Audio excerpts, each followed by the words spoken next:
جب بھی اللہ کی اس زمین پر کسی انسان نے تکبر کیا، ظلم کیا، تو اللہ نے اسے نشان عبرت بنا دیا۔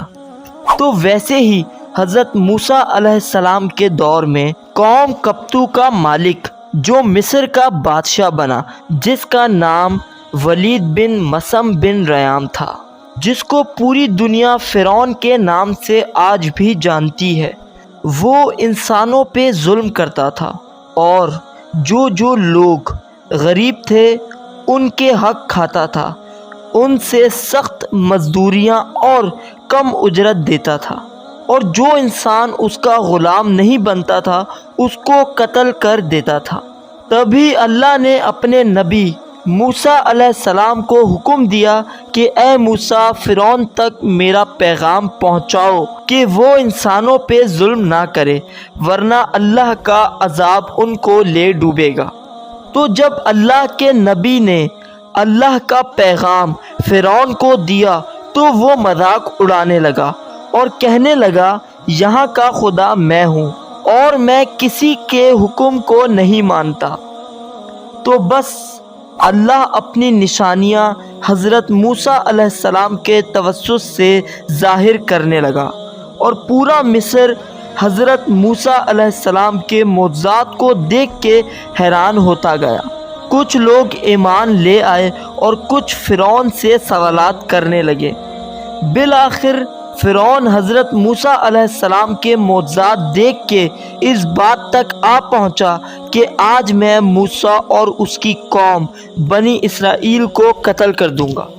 اللہ نے اپنے نبی موسیٰ علیہ السلام تک پیغام پہنچایا کہ اے موسیٰ، رات میں اپنی قوم کو لے کے اس شہر سے نکل جاؤ۔ تو یوں حضرت موسیٰ علیہ السلام اپنی قوم کو بنی اسرائیل کو لے کے وہاں سے جانے لگے۔ اس بات کا علم جب فرعون کو ہوا تو وہ غضبناک ہو کے کہنے لگا، کچھ بھی ہو جائے موسیٰ اور اس کے ساتھیوں کو میں قتل کر کے ہی چھوڑوں گا۔ بنی اسرائیل کو ڈھونڈنے لگا۔ بس آگے آگے اللہ کا نبی موسیٰ علیہ السلام اپنی قوم کے ساتھ اور پیچھے پیچھے فرعون اپنے لشکر کے ساتھ ان کو ڈھونڈنے لگا۔ بالآخر بنی اسرائیل دریا تک پہنچی اور فرعون کا لشکر بھی پیچھا کرتے کرتے ان کو دیکھنے لگا۔ جب بنی اسرائیل نے فرعون کے لشکر کو دیکھا تو حضرت موسیٰ علیہ السلام کو کہنے لگے کہ اے موسیٰ، تو نے ہمیں کہاں پھنسا دیا؟ پیچھے فرعون کا لشکر ہمیں مارنا چاہتا ہے اور آگے دریا ہے۔ تو اللہ کے نبی حضرت موسیٰ علیہ السلام فرمانے لگے، اے لوگو، گھبراؤ نہیں، اللہ ہمارے ساتھ ہے۔ یہ کبھی ہو ہی نہیں سکتا کہ فرعون اور اس کا لشکر ہمیں پکڑ لے۔ سب لوگ کہنے لگے، اے موسیٰ، اب ہم آگے کیسے جائیں گے؟ تو بس اتنی دیر میں آواز غیب آئی کہ اے موسیٰ، اپنی عصا اس دریا میں دے مار۔ بس جیسے ہی حضرت موسیٰ علیہ السلام نے اپنی عصا دریا میں دے ماری تو بس آدھا پانی اس طرف اور آدھا پانی اس طرف جا پہنچا۔ اللہ نے بیچ میں رستے کو واضح کر دیا۔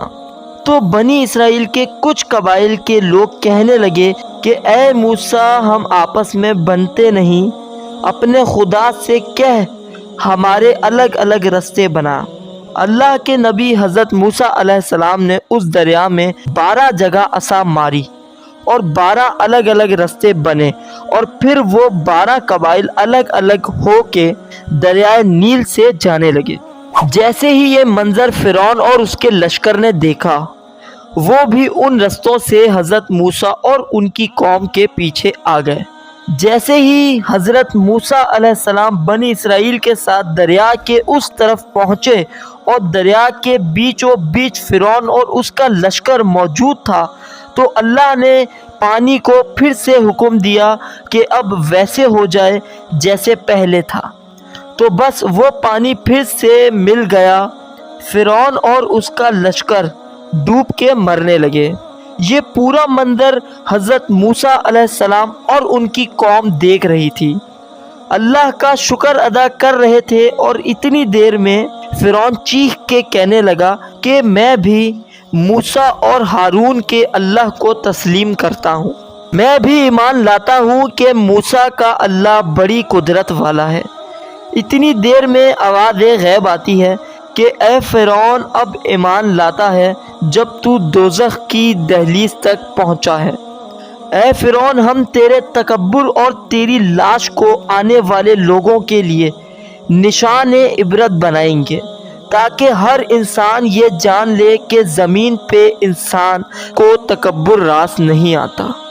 آج بھی اللہ نے فرعون کی لاش کو نشان عبرت بنا کے رکھا ہے۔ بے شک جس انسان نے تکبر کیا، انسانوں پہ ظلم کیا، وہ اللہ کی رحمت سے دور ہو کر دوزخ تک پہنچ جاتا ہے۔